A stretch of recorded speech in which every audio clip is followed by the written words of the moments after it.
आज का दिन हम सबको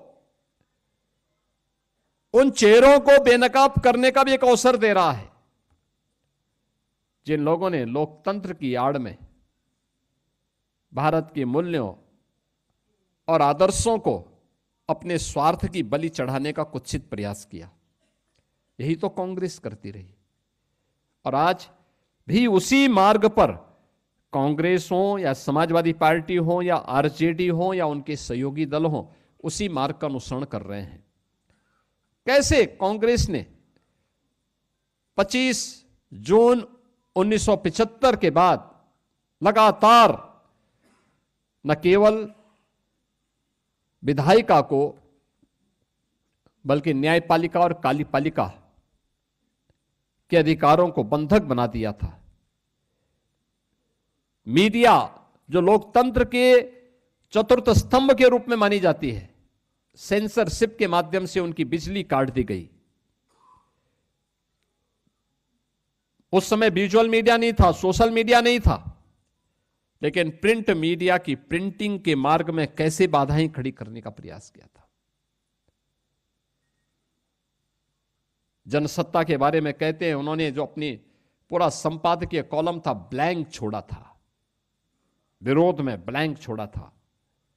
कुछ समाचार पत्रों ने काले पृष्ठों के साथ अपना पूरा ब्लैंक पेपर बाहर भेजा था, पब्लिक के सामने पहुंचाया था विरोध दर्ज करने के लिए। लेकिन उस समय भी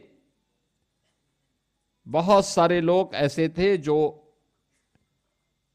लोकतंत्र के लिए और भारत के लिए अपने आप को समर्पित भाव के साथ कार्य कर रहे थे। 1 लाख से ज्यादा लोकतंत्र सेनानी गिरफ्तार हुए थे, सैकड़ों पत्रकार गिरफ्तार हुए थे, अधिवक्ता गिरफ्तार हुए थे,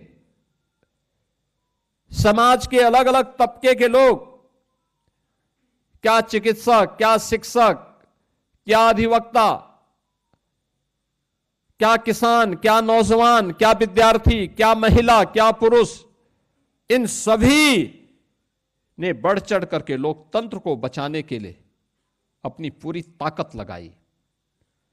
और आज उसी का परिणाम है कि भारत का लोकतंत्र फिर पूरी बुलंदियों के साथ आगे बढ़ रहा है।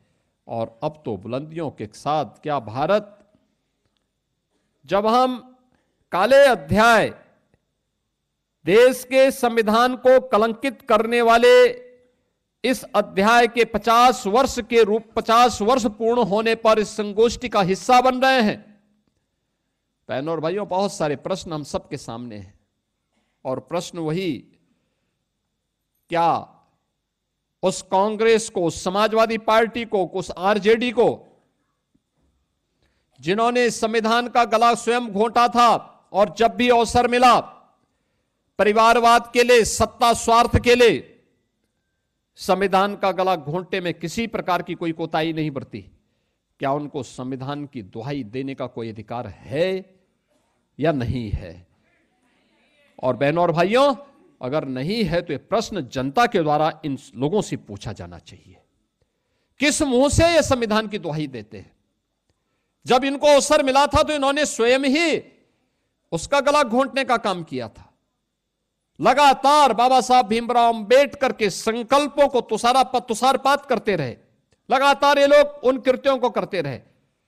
और आज ये लोग बाबा साहब भीमराव अंबेडकर की या संविधान की दुहाई देकर के आंखों में धूल झोंकने का काम करते हैं। हमें इनको एहसास कराना चाहिए कि नहीं, सच्चाई ये नहीं है। सच्चाई ये है कि जब भी कांग्रेस को, आरजेडी को, समाजवादी पार्टी को या इन लोगों को जब भी मौका मिला, इन्होंने लोकतंत्र के गले को घोंटने में कोई कोताही नहीं बरती।